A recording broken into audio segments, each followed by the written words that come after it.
Салам радиосында жаңылыктар.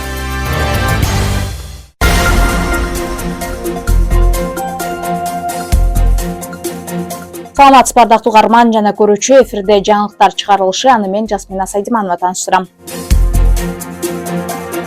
Кадамчайдын Кыргыз Кыштак айылында турак үйдөн өрт чыкты. Бул тууралуу Өзгөчө кырдаалдар министрлигинен билдиришти. Ага ылайык бүгүн 15 апрелде Кыргыз Кыштак айылынын Эрназаров көчөсүндөгү турак үйлөрдүн биринен өрт чыккан. Анын кесепетинен 2 кабаттуу үй толугу менен күйүп кеткен. Кырсык электр сымдарынын чыңалуусунан чыккандыгы айтылат.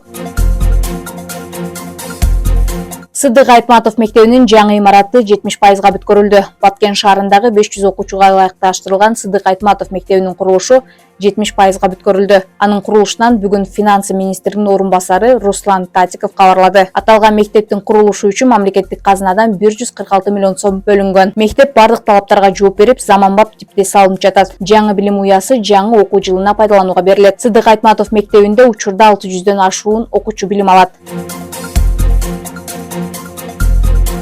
Баткен районунун Зардал айылына баруучу бир тилкелүү жол салынат. Бул тууралуу президент Садыр Жапаров социалдык тармактагы баракчасына билдирди. Анын айтымына караганда, жол салуу иштери 2025 жылдын бюджетине киргизилип, жаздын алды менен иш башталат.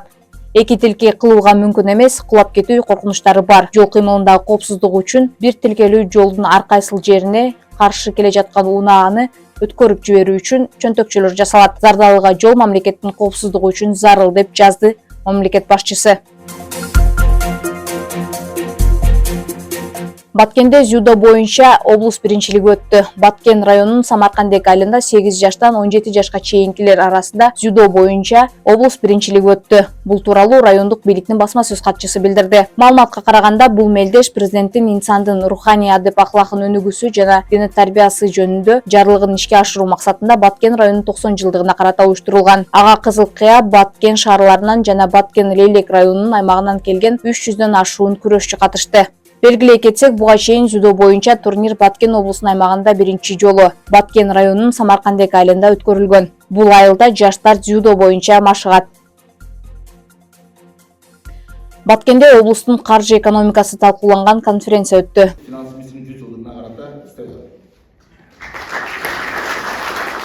Бүгүн 15 апрель күнү Баткен облусунун финансы-экономикалык системасын өнүктүрүүнүн артыкчылыгы деген аталыштагы илимий конференция өттү. Финансы министринин 100 жылдыгы Баткен облусунан башталып атат.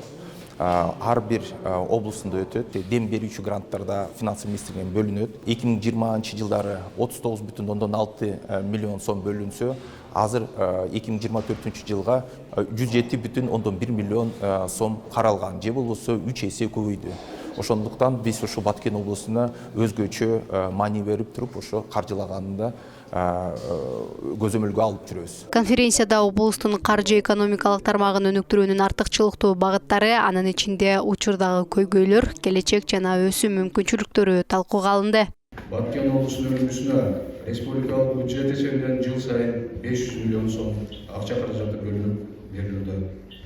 Андан сырткары өзүңүздөргө белгилүү болгондой 2021-2022 жылы Баткен облусунун чек арада болгон окуулардан жабыр тарткан айылдарды калыбына келтирүүдө да акча каражаттарын бөлүп берип тургандарыбыз үчүн чоң ыраазычылык билдиребиз.